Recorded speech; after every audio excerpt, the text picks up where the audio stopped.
This is Where We Live on Connecticut Public Radio. I'm Lucy Nalpathanchel.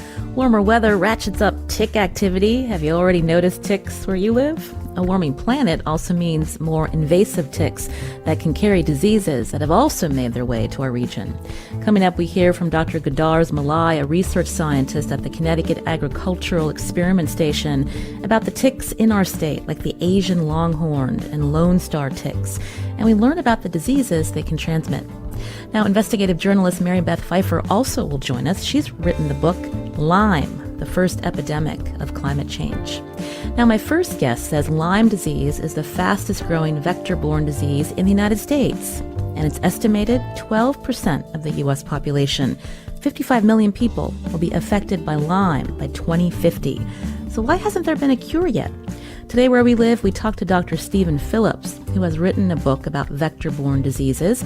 He says the medical community's misunderstanding of infections that cause chronic illnesses leads to frequent misdiagnoses. He says it's time healthcare providers get to the root cause of various conditions, instead of just focusing on one-size-fits-all medications to treat symptoms. You can join us as well, 888-720-9677. That's 888-720-WNPR. Share a comment on our Facebook page or find us on Twitter at Where We Live.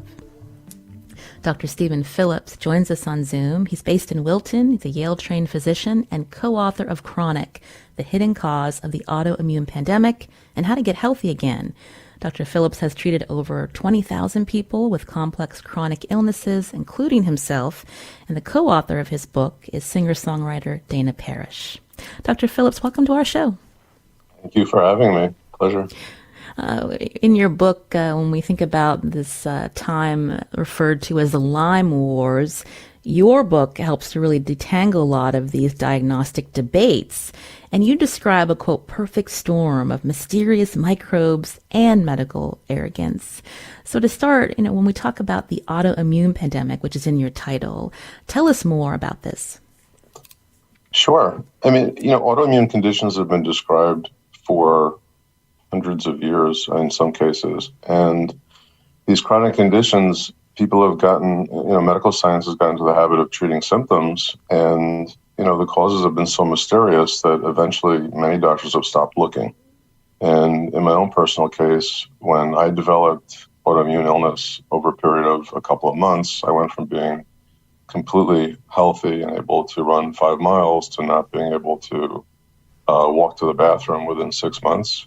And when I went to my 3 rheumatologists, one of them said, we as rheumatologists don't focus on cause, we focus only on effect. And if we can suppress symptoms for the rest of your life, we call that a cure. And I was of the opinion that it's not a cure, it's suppression of symptoms, palliation, whatever word you'd like to use, but it's not a cure because they're not getting at the cause. And my basic tenet is, how can you cure an illness if you don't know what's causing it? So I think an exhaustive investigation into cause is necessary. Tell our listeners more about what happened with you and how you had to diagnose yourself.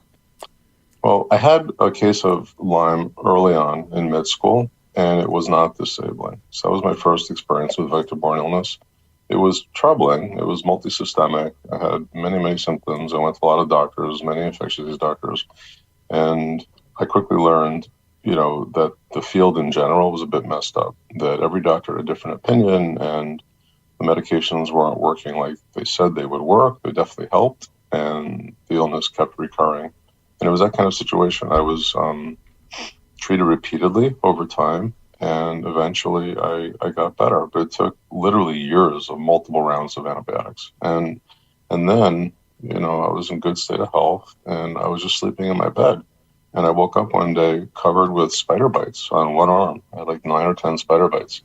And, who thinks that spider bites will make you sick? And I didn't think anything of it. I didn't take any special medications. And 2 months later, I had a rapidly progressive, very, very severe pain going down my neck into my back. And it just traveled down my entire spine, traveled out to my shoulders. And I went to many doctors, and everybody thought it must be Lyme coming back. And I said, this feels nothing like my prior Lyme. And that was it's the only infection that people had really heard of. They didn't hear about the other many chronic infections that can cause illness sometimes disabling illness. And I went to 25 doctors, literally 25 doctors, including doctors like myself and infectious disease doctors, neurologists, rheumatologists, like I said. And the rheumatologist wanted to put me on immunosuppressives. And the doctors like myself were treated with antibiotics, and they weren't working well. They would flare me up. They would make me worse. There's something called a Herxheimer reaction. When you treat an active infection, some infections can cause a worsening of symptoms. As you get treated, it's oversimplified into a die-off reaction. But mine were very complex, and to make a very long story short, I couldn't take care of myself. I had to give up my practice. I ended up within 6 months of those spider bites being completely bedbound. I needed 24-hour home care. I couldn't turn over in bed on my own. I couldn't sit up on my own. Obviously couldn't get to the bathroom on my own. And I saw what it was like to be, an 85-year-old man in a nursing home. I had lost 50 pounds.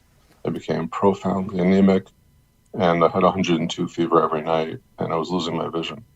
So, and this, actually the list goes on. And I didn't treat myself actually for that first year and a half. And as I became close to death, I finally kind of put the pieces together.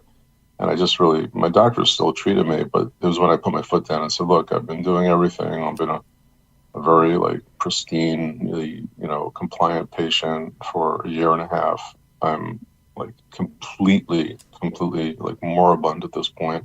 And this is how I'd like my care to go. And they said, well, we got nothing to help you. So just have at it. Tell us what to do. And that's when I turned around and I got better and been back to good health. And I've been back in practice since 2013.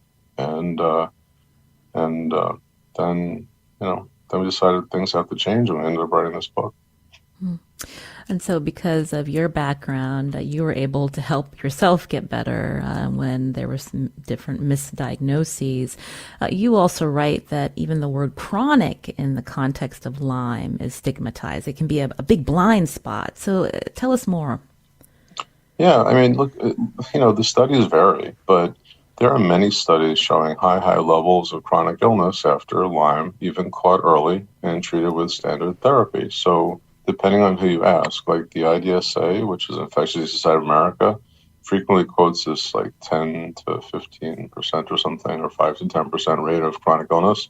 I don't think it's true. There are many studies showing 25% rates, and some studies, like this study at Johns Hopkins, that's very well documented, where 39% of people that were treated with the earliest stage of Lyme, the time, at the phase where there's a rash, and they're treated with standard antibiotics for, a few weeks to a month, and they had functional impact or same symptoms up to a year later. And Danbury Hospital, which is right up the street from my office, did a study, similar design. Again, erythema migrans, which is the name of the Lyme rash, the bullseye rash, and they treated patients with their month of antibiotics, and 61% of the patients had the same symptoms a year later.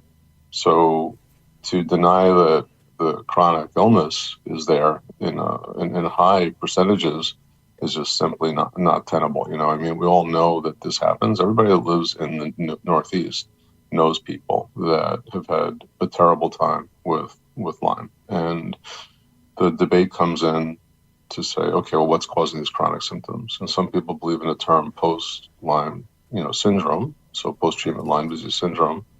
And you say, well, what's that? And it's really defined as the same symptoms as Lyme that come on after you treat Lyme. And anybody that looks at it kind of intuitively say, wait a second, what are the chances that another illness of mysterious etiology with the same symptoms is going to come on and replace that first disease and just be kind of an autoimmune disease with the exact same symptoms? And this is made more troubling because the bacteria that causes Lyme, I don't know why it took 30 years of fighting to get to this point, but now major universities like Johns Hopkins and Tulane and Northeastern and even Tufts have all shown that in the test tube, we can't even kill the bacteria that causes Lyme with the antibiotics that are claimed to cure the illness by the IDSA. So things like doxycycline, they don't kill the Lyme bacteria. And even the IV antibiotics, they don't effectively kill this bacteria. They kill a portion of them, a majority, I would say, and then some persist. and they use the term persister, which is kind of a silly name, but that's the name they put at the portion of bacteria that these drugs just can't kill. Now we have amazing animal models where, in monkeys, our closest relatives, that we show that we're not curing a large percentage of monkeys with the same medications that are supposed to cure people. And we have human data. There's about 75 human cases up to now where they treated patients with months to literally even years of antibiotics and failed to cure them. And they've isolated the Lyme bacteria alive. So when people fight about whether there's such a thing as chronic Lyme, it's almost ridiculous at this point. But, doctors sometimes dig their heels in the sand, and sometimes these arguments aren't so much about science as it is about, I don't know what it is about. Maybe it's arrogance, maybe it's ego, something other than science is driving some of the debate. I can tell you that. You're hearing Dr. Stephen Phillips here on Where We Live, co-author of Chronic, the Hidden Cause of the Autoimmune Pandemic and How to Get Healthy Again. And so, Dr. Phillips, your larger point that Lyme is just one of the pathogens that can cause these misleading autoimmunity issues. You also write, there's no money in cures, or you've said this. And so it's a frustrating time for many patients when they're trying to figure out what's wrong with them, and they're seen as a one-size-fits-all approach, as you mentioned, these antibiotics that may or may not help them. Mm-hmm. Yeah, so there's 2 points to that. The first thing is that drugs that are immune suppressive are very lucrative for the pharmaceutical industry because they are, by definition, annuities. They never cure. The relapse rates after some of these immune suppressants are documented at over like 97, 98%. And the relapse rates after treating Lyme are high too, but they're nowhere near 97, 98%. And yes, there's definitely a one-size-fits-all approach to the antibiotics, which is wrong. And, for example, the illness that, the infection that really got me, it was Bartonella. It's a bacteria that's multi-drug resistant. It's considered an emerging infectious disease. And in 2010, when I got sick, we didn't know. I couldn't, if you asked me to clinically differentiate a Bartonella infection from Lyme, I couldn't do it. And the other doctors that do what I do also couldn't do it. Nobody could tell me what I had. And we knew it was out there, but nobody knew anything about it really. And just to flesh out Bartonella, before the HIV, pandemic, they only knew about 2 species of Bartonella. In the last several decades, that explosion of knowledge about Bartonella has been really just a huge burst of published literature, and there's now like 40-something recognized species of this infection, and we realize that it is a ubiquitous infection. It's very, very common. People think Lyme is common. Well, Bartonella is extremely common too, and there's all these stereotypes that are wrong about Bartonella that can only make people sick when they have a compromised immune system. It's just not true, and there's a lot more data linking Bartonella to autoimmune conditions than there is for Lyme, actually. So. And you've also written, the cynicism in medicine, really harms patients, which you get at in your book, Chronic. Many of these interviews you had were off record. So when we think about people who feel stigmatized, I'm wondering if you can share a memorable interview you had with a particular patient who may not have felt comfortable even sharing their name because of how they were treated, what they experienced. One of the interviews that still haunts me really to this day was we interviewed a young infectious disease fellow. So she was in fellowship at a very, very prestigious university, top in the country. And she had been diagnosed as a teenager with scleroderma. It was a very severe case. It was affecting her lungs. And her family, it was told that she would not survive more than 5 years probably. And there are no really good standard treatments for scleroderma, and I didn't treat her. I didn't know her until this interview, and I was introduced to her, and she found a doctor like myself, and she got diagnosed with some chronic infections causing her scleroderma, and she got completely well. And then she went on to be athletic again and do all the things that she loved, and decided she wanted to be a doctor. And she treats many patients, including scleroderma patients who are frequently succumbing to infections. They're in the ICU, and she has never been able to tell anyone about her story because she hears her other infectious disease doctor colleagues routinely discounting patients with Lyme, for example, and saying that it's in their head and they're hypochondriacs and it doesn't really exist. And instead of telling the scleroderma patients what she went through and how she got better and how it doesn't have to be this, horrible, poor prognosis, she was terrified. I guess she must have been so traumatized by what she went through as a child that she couldn't do it. She didn't tell anybody. And I remember thinking, couldn't she just let like an article about the relationship of scleroderma to some infections fall out of her lab coat, like on the bed or something, and walk away? But people approach these things in different ways, and we tried to phrase it in the book to say, look, she's under tremendous pressure. She's going to do really good things when she gets out as a doctor, and she was worried that they would kind of ruin her burgeoning career if she told the truth. But for people not to be able to tell their story and to feel that they have to self-censor themselves, it's a terrible situation. We should all have freedom of speech and have the ability to discuss things openly, and we opportunity to disagree, civilly, and present the science. And that's how science moves forward. It doesn't move forward by hiding your views and being scared to speak your truth. And so that was an interview that I always felt was particularly moving for me. Yeah.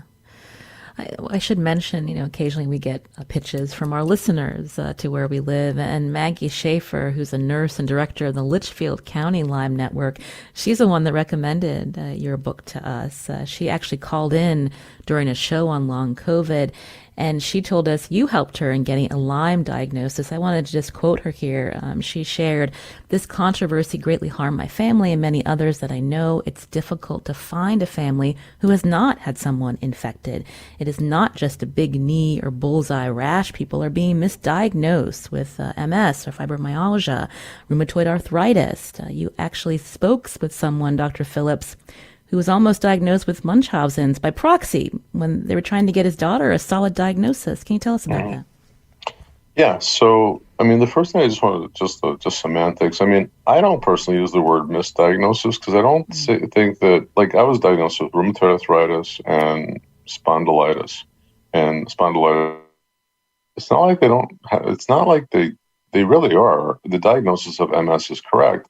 The problem is what's causing the MS. The problem is what's causing the rheumatoid arthritis. This is the issue. And doctors say, this is a mystery. We'll never figure it out. The investigation stops, and it's just about immune suppressants. And there's this whole kind of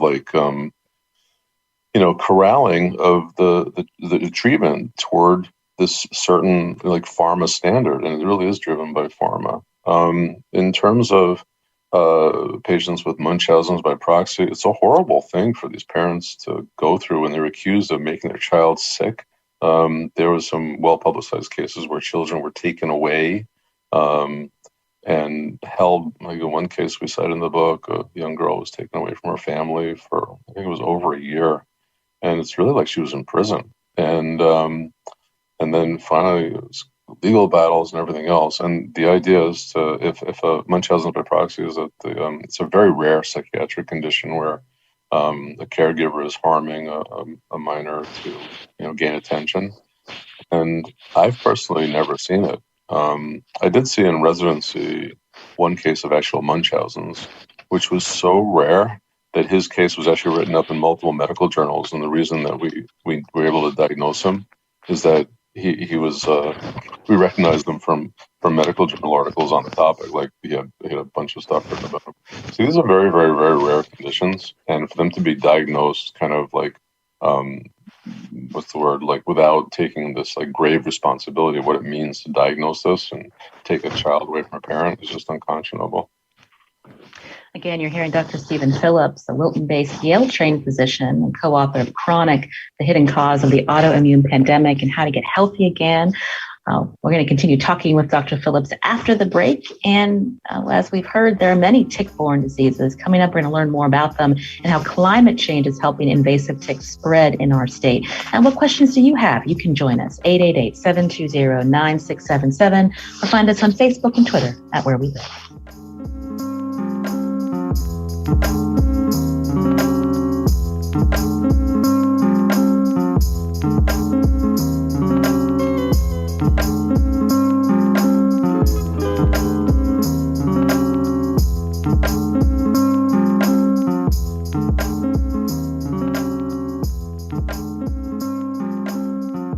This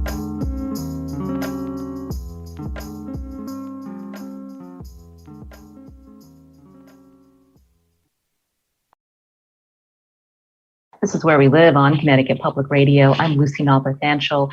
My guest is Dr. Stephen Phillips, who's a physician and co-author of Chronic, the Hidden Cause of the Autoimmune Pandemic and How to Get Healthy Again.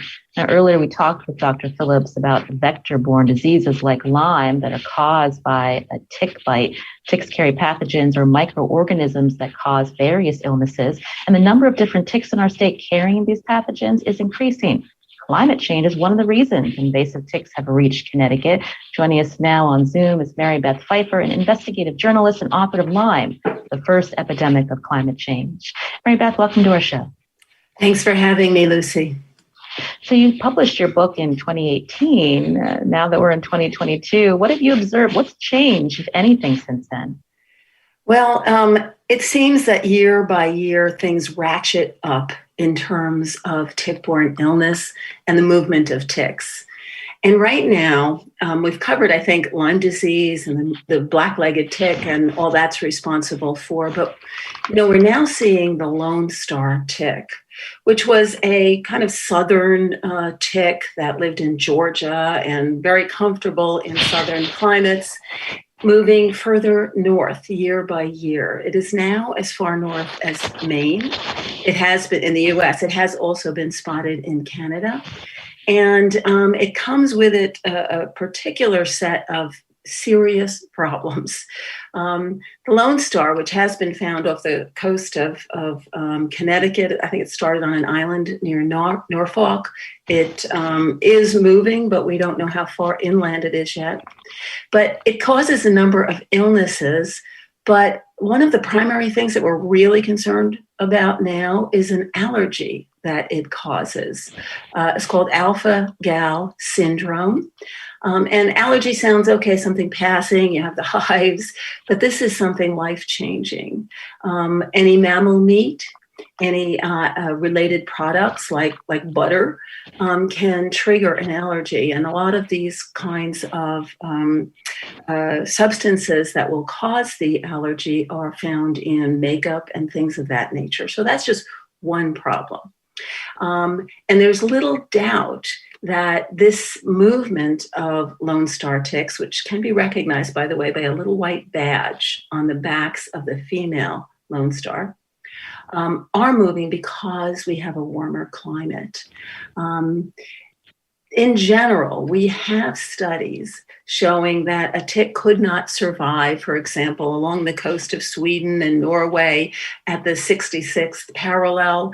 10 or 15 years later, they go and they see it at the 69th degree parallel of latitude.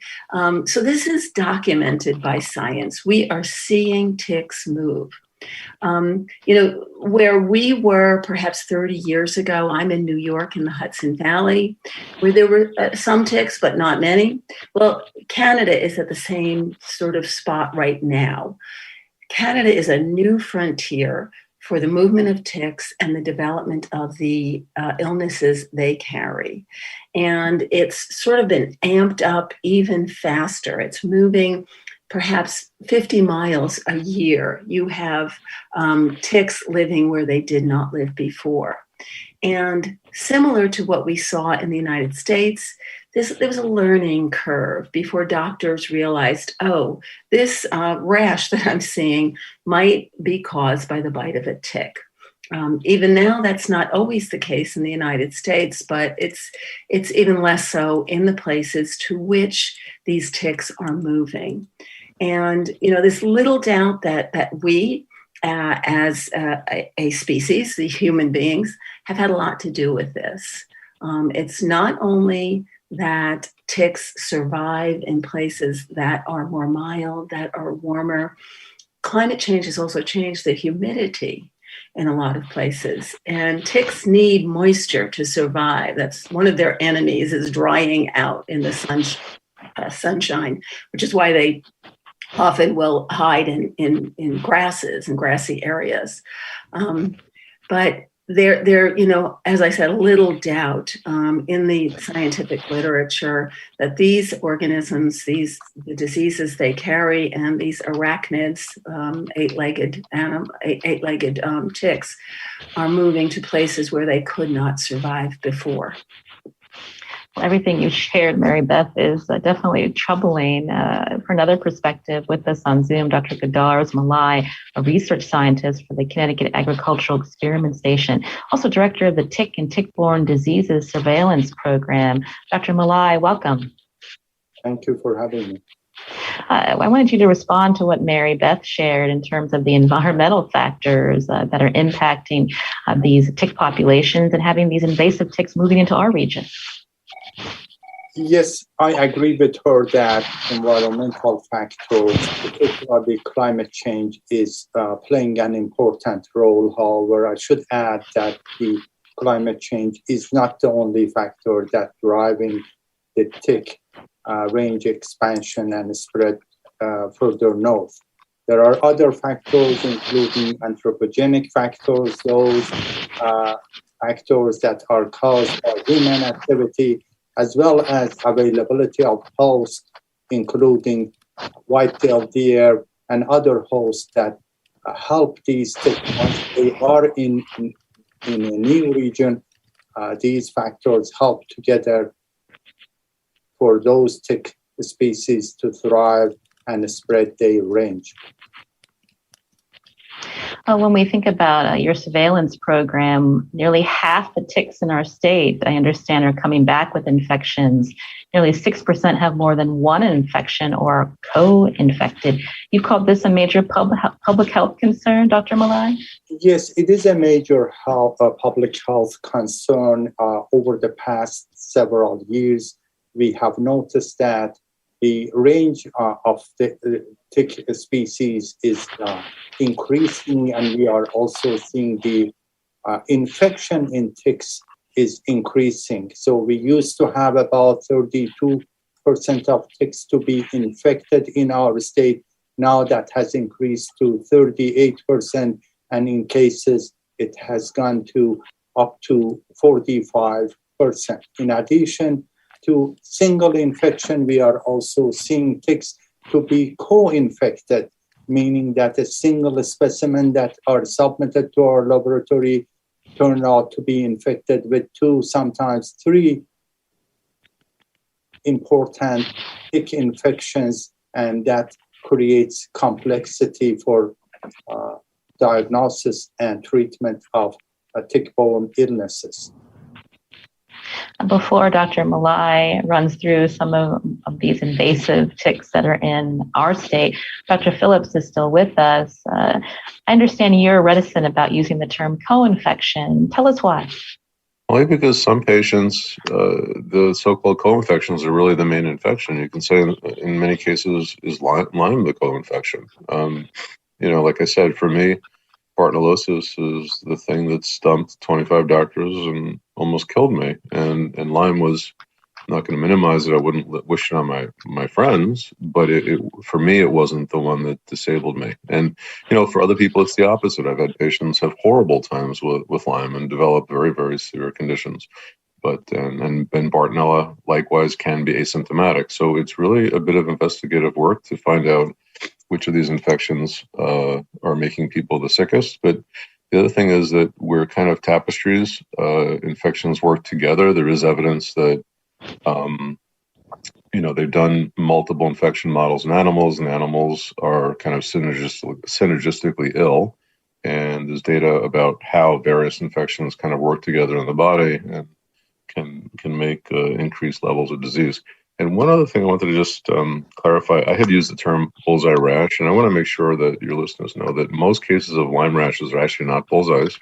About 90% are solid red rashes, and that many people don't develop rashes. So I didn't want, listeners to just be on the lookout for a bullseye rash, because that's a lot of times if people have a bug bite and a suspicious syndrome of symptoms that follow, and they just are looking for a bullseye rash, that will delay getting appropriate care, and we wouldn't want that. That's important that you mentioned that, Dr. Phillips. I wanted to take a quick call now. Sandy's calling in from Middletown. Sandy, what did you want to share? Sandy, are you there? No, it looks like Sandy can't hear us, so we'll go to Chris and Chaplin. Chris, you're on the show. What did you want to share? I can hear you. Can you hear me? All right, now you both can hear us. So let's go with Sandy first. Sandy, what did you want to share? Dr. Phillips has written an absolutely outstanding book. And thank you so much, Dr. Phillips, for sharing your own personal story in such depth. My clients, I'm a psychotherapist. My whole practice is Lyme disease patients and their families. And my particular passion is about kids, about children with tick-borne diseases.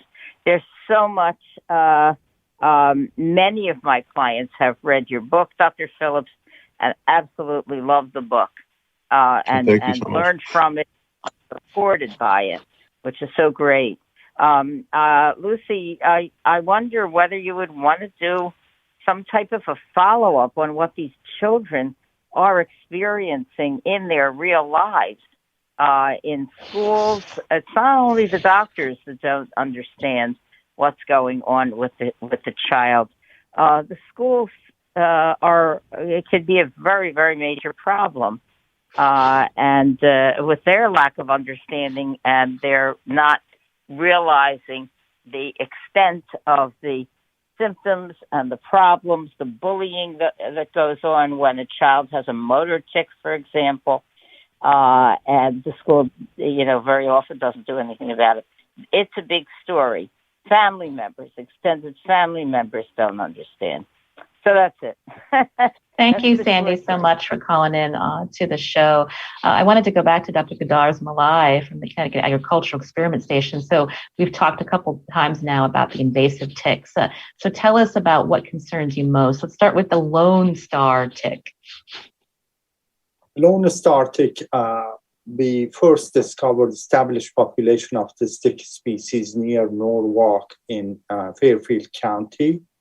And in subsequent years, in 2018, 2019, we discovered established population of this species further north in Fairfield and New Haven counties. And based on the evidence of tick submissions to our laboratories, as well as our surveillance that is informed by our passive surveillance and ticks that are submitted to our laboratory, this tick is spreading rather rapidly throughout Connecticut. I have to add that the single submission to any laboratory or single occurrence of this tick species in any state does not indicate that this tick has established population in those states, because ticks move around by birds, animals, even sometimes by humans.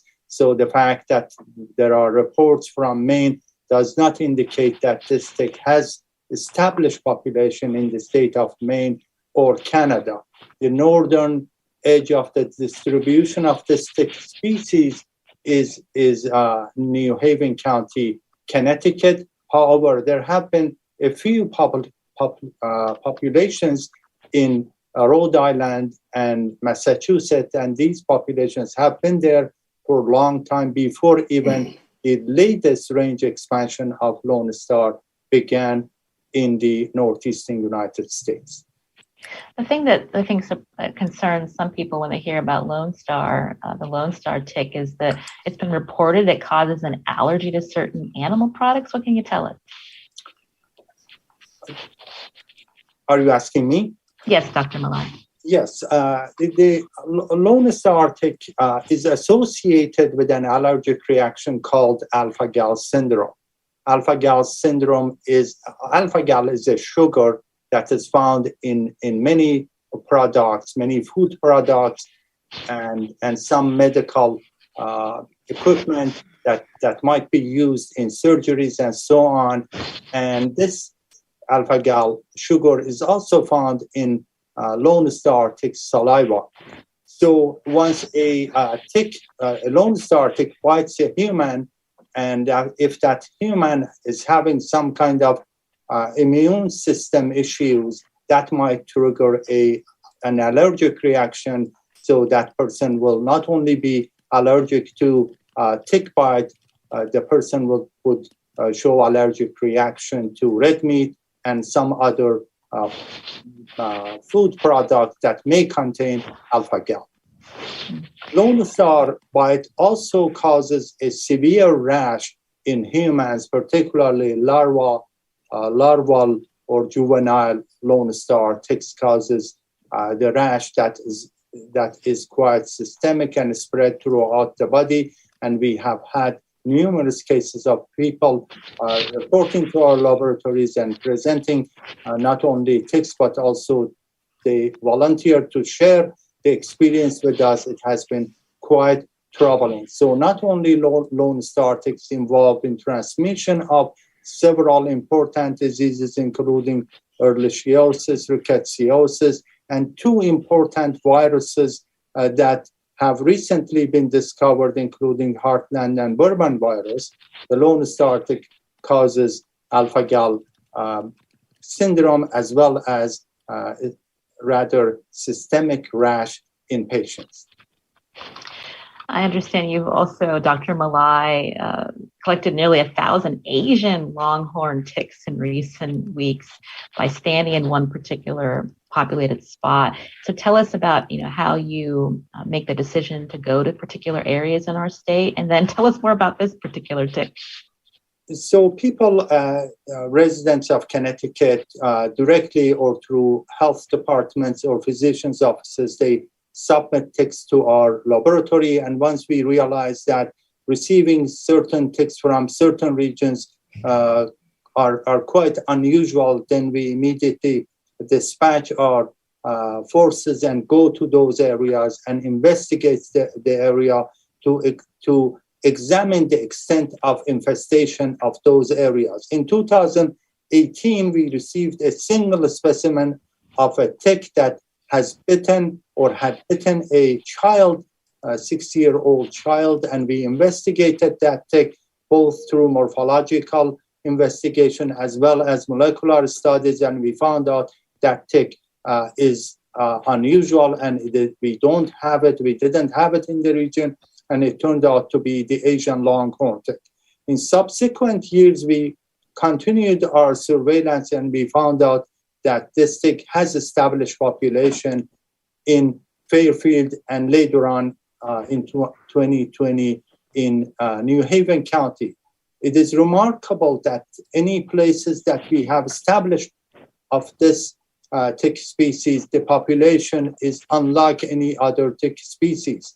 It takes less than an hour to collect over 800 tick specimens as we did couple of weeks ago. It is when I'm referring to collection, it's not just collection. You just enter into the area, all of a sudden you realize that your entire coverall is covered by this tick. And the reason for that is that unfortunately in the United States, this tick species can reproduce only through parthenogenetic reproduction, meaning that females do not even need a male partner to reproduce. In other words, under normal condition, 50% of ticks turn out to be males, another 50% turn out to be females. But in the case of this tick species in the United States, unfortunately, all the tick eggs turn out to be females, and females keep going without reliance on male partner.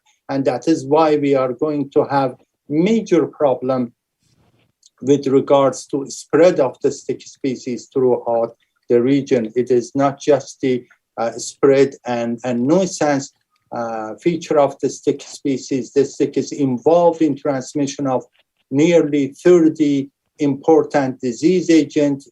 So far, we have not had any report of human illness caused by this tick species, but unfortunately, about a month ago, we discovered in our laboratory that this tick carried all three important disease agents, including Borrelia burgdorferi, the causative agent for Lyme disease, causative agent for babesiosis, and anaplasmosis. And some of the ticks that we examined had both infection with Lyme disease and babesiosis agent.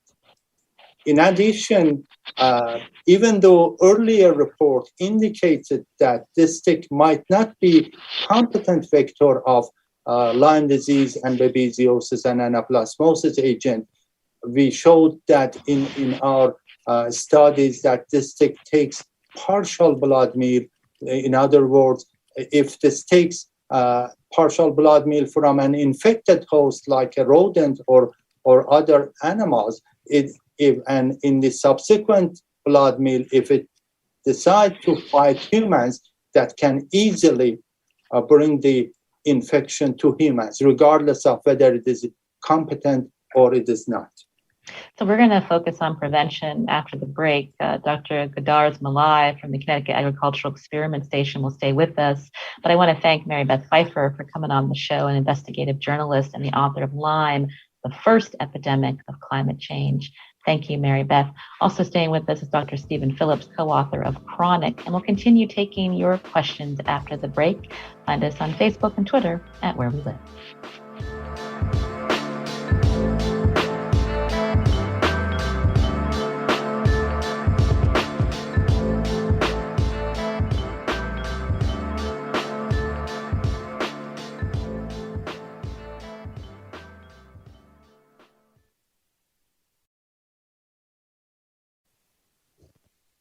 This is Where We Live on Connecticut Public Radio. I'm Lucy Nalpathanchel. As we heard, the Lone Star tick, the Asian longhorn tick are among the invasive species moving into our state, and they can carry diseases. So how should Connecticut residents think about prevention when outdoors, especially with warmer weather? What questions do you have? You can join us. Find us on Facebook and Twitter at Where We Live. Dr. Goudarz Molaei is still with us, research scientist for the Connecticut Agricultural Experiment Station and director of the Tick and Tick-borne Diseases Surveillance Program. So Dr. Molaei, when we think about warmer weather ahead, best tips for prevention for our listeners.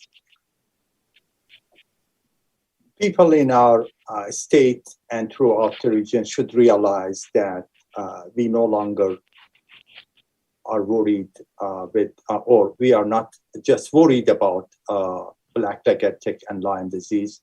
We have to be worried about several tick species.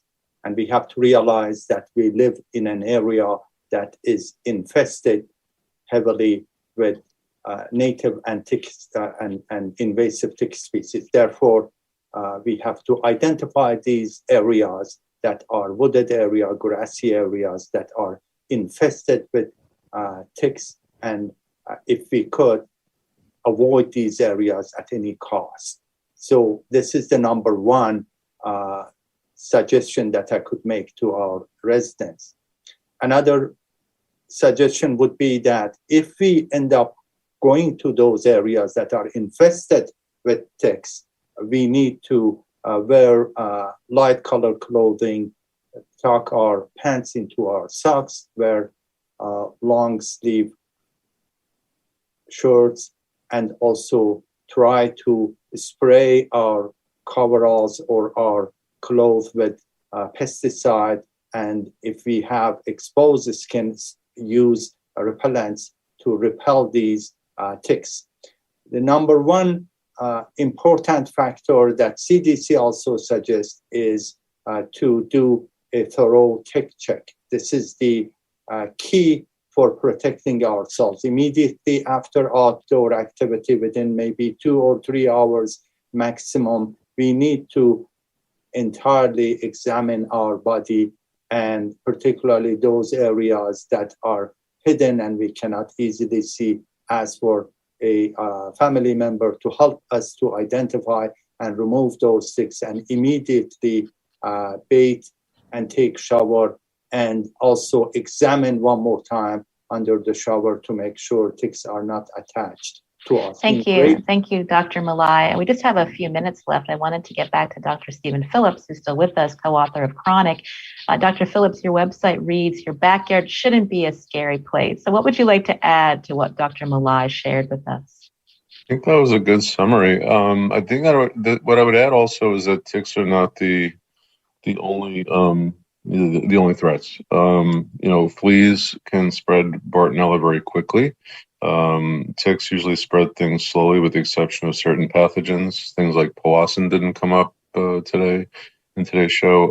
There's just recently another powassan case in Connecticut, and I had the unfortunate experience of a patient coming down with powassan about 9 months ago who was in a coma for months and months and months and is still very seriously ill. And powassan is a virus that could be transmitted within 10 minutes of a tick bite, maybe 15 minutes. So I would even maybe suggest so much further that they should check kind of immediately without delay of 2 to 3 hours as soon as people come inside to do that tick check, and to recognize that I don't know what a safe bug bite is anymore. Not to induce paranoia, but I don't, ever since my first case of Lyme, I didn't even go on grassy areas at all anymore. I just took up, cement and sports. I played tennis. I went running. I skied. And I really didn't, expose myself to areas where there were ticks. And I got sick while I was sleeping.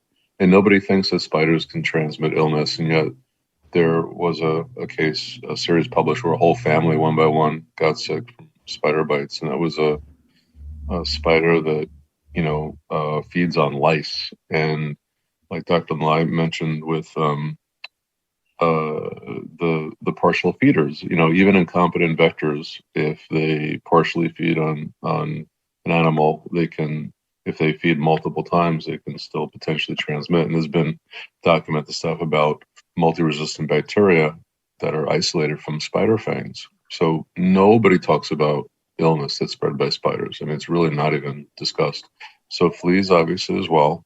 And then certain biting flies, like deer flies. So Bartonella can be spread by multiple different types of vectors. I just wanted to point that out. And I agree 100% about the prevention against tick bites, because it's super important, and that can save people a world of hurt. The other thing that I can talk about is that in my patients, and Yale's done 2 studies. One says yes, treat tick bites, and another says no. And most doctors don't, or if they treat with 1 dose of doxy. We offer my patients, if they call it a tick bite, I give them 2 weeks of doxycycline. I was on doxycycline for several years as a kid for acne, and I never even had bad acne. And, everyone has a different opinion about this, but I really think that from a risk-benefit ratio, to give somebody 2 weeks of doxycycline for a tick bite, it makes sense to me. And if you can avoid a lifetime of chronic illness, I think that's it's a relatively safe medicine to do so. Well, thank you, Dr. Stephen Phillips, again, co-author of this great book, Chronic, The Hidden Cause of the Autoimmune Pandemic and How to Get Healthy Again. Great tips for readers about also how to advocate for themselves. Again, as you mentioned, the one-size-fits-all doesn't work when we're talking about illnesses that people get from vector-borne disease. Thank you so much for your time. And also Dr. Goudarz Molaei, research scientist for the Connecticut Agriculture Experiment Station. Today's show produced by Katie Pellico. I'm Lucy Nalpathanchel. Thanks for joining us.